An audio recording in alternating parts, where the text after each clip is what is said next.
Γεια παιδιά! Σήμερα θα κάνουμε ένα βίντεο και πάμε να ξεκινήσουμε. Καλημέρα. Λοιπόν, για να δω στο κινητό μου. Συγγνώμη. Λοιπόν, σε 12 μέρες ανοίγω τα σχολεία. Όχι ρε.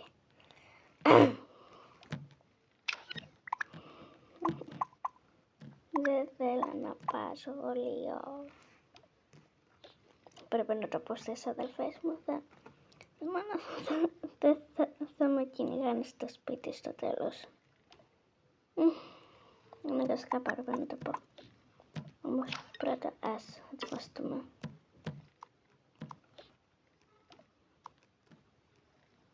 Ας βάλω αυτά τα ακουστικά και αυτό το ρούχο.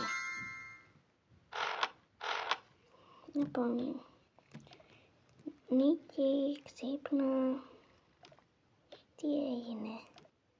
Δεν να σου πω κάποια ναι, αλλά πρώτα ντύσου.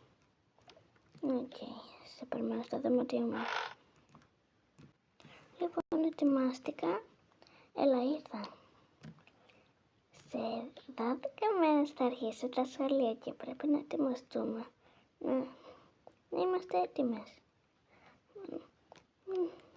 Θεέ μου. Δεν θέλω να πάω στο σχολείο. Το συχαίνομαι. Το σχολείο. Φυσικά εγώ στην αλήθεια λίγο το μου αρέσει. Άφησε με. Τέλος πάντων, να στο πω και στην Ιωάννα. Ιωάννα, ξύπνα. Τι έγινε? Ετοιμάσου και θα σου πω. Στο δωμάτιο της Νίκης. Οκ.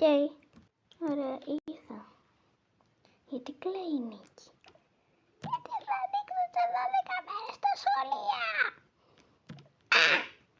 Οκ. Συγγνώμη παιδιά που το έκανα αυτό. Συγγνώμη. Το ξέρω παιδιά ότι δεν σας αρέσει, αλλά πρέπει να πάμε αναγκαστικά. Συγγνώμη κιόλας. Θέλω να σε κάνω ντά. Τι είπες? Τίποτα. Αν σας άρεσε αυτό το βίντεο, πατήστε ένα like, μια εγγραφή και γεια σας!